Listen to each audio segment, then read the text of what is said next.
ನಮ್ಮ ಜೊತೆ ಇದ್ದಾರೆ ಉತ್ತರ ವಿಭಾಗದ ಸೈದುಲ್ ಅದ್ವೈತ್ ಅವರು. Thank you so much sir Karnataka ತಕ್ ಜೊತೆ ಮಾತಾಡೋದಕ್ಕೆ. ಸರ್, ಇವಾಗ ಜೆಟ್ಲ್ಯಾಗ್ ಪಬ್ಬಲ್ಲಿ ಓವರ್ ಟೈಮಲ್ಲಿ ಪಾರ್ಟಿ ಮಾಡಿದ್ದಾರೆ ಅಂತ ಒಂದು ಕೇಸ್ ರಿಜಿಸ್ಟರ್ ಆಗಿದೆ, ನೋಟಿಸ್ ಕೂಡ ಇಶ್ಯೂ ಮಾಡಿದ್ದೀರಾ ಸರ್. ಯಾವ ವಿಷಯವಾಗಿ ನೋಟಿಸ್ ಇಶ್ಯೂ ಮಾಡಿದ್ರೆ, ಎಷ್ಟು ಜನಕ್ಕೆ ನೋಟಿಸ್, ಏನು ವೈಲೇಷನ್ ಇದೆ ಸರ್? ನಮಸ್ಕಾರ.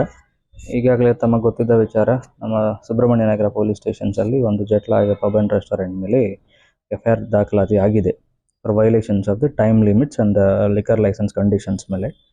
ಸೊ ಅದರಲ್ಲಿ inspector of that police station ಅವರು ಇನ್ವೆಸ್ಟಿಗೇಷನ್ನ ಮಾಡ್ತಾ ಇದ್ದಾರೆ. ಕೆಲವ್ರದ್ದು ಸ್ಟೇಟ್ಮೆಂಟ್ಸ್ನ ರೆಕಾರ್ಡ್ ಮಾಡಿದ್ದಾರೆ, ಸಾಕ್ಷ್ಯಗಳನ್ನು ಸಂಗ್ರಹಣ ಮಾಡಿದ್ದಾರೆ. ಬೇಸ್ಡ್ ಆನ್ ದಟ್ ಫರ್ದರ್ ಅವತ್ತು ನೈಟ್ ಯಾರ್ಯಾರು ಪ್ರೆಸೆಂಟ್ ಆಗಿದ್ದಾರೆ, especially movie actors, producers and music director, some other actor persons.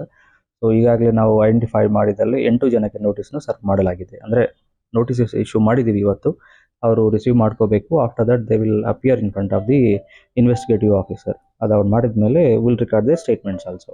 ಯಾರು ಅಂತ ಹೇಳ್ಬೋದಾ ಸರ್, ಹೆಸರು ಅವ್ರ ಬಗ್ಗೆ? ಇನ್ವೆಸ್ಟಿಗೇಷನ್ ನಡೀತಾ ಇದೆ.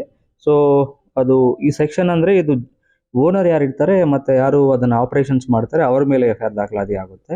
Violations of the conditions basically. So Karnataka police act and Karnataka excise ಆ್ಯಕ್ಟ್ನಲ್ಲಿ ಅಡಿನಲ್ಲಿ ನಾವು FIR ಮಾಡಿದ್ದೀವಿ. ಇದರಲ್ಲಿ ಯಾವತ್ತು ಸಮ್ಮನ್ ಮಾಡಿದ್ದಾರೆ ಸರ್ ಅವರಿಗೆ? ಬೇಸಿಕಲಿ ಒಂದು ಟೈಮ್ ಕೊಟ್ಟಿದ್ದೀವಿ ಅವ್ರಿಗೆ, ಇವತ್ತೇ ಎಲ್ಲ ನೋಟಿಸ್ ಹೋಗುತ್ತೀವಿ. So we found out that ಅವ್ರು ಯಾರು ಸದ್ಯಕ್ಕೆ ಬ್ಯಾಂಗ್ಳೂರಲ್ಲಿ ಇಲ್ಲ. ಬಂದಾಗ will give them again one more date and will ask them to come. Thank you. ಬೆಂಗಳೂರಿನಿಂದ ಮಂಗಳೂರುವರೆಗೆ, ಬೀದರ್ನಿಂದ ಚಾಮರಾಜನಗರದವರೆಗೆ ನಿಮ್ಮ ಸುದ್ದಿ ನಿಮ್ಮದೇ ಭಾಷೆಯಲ್ಲಿ ಕರ್ನಾಟಕ ತಕ್.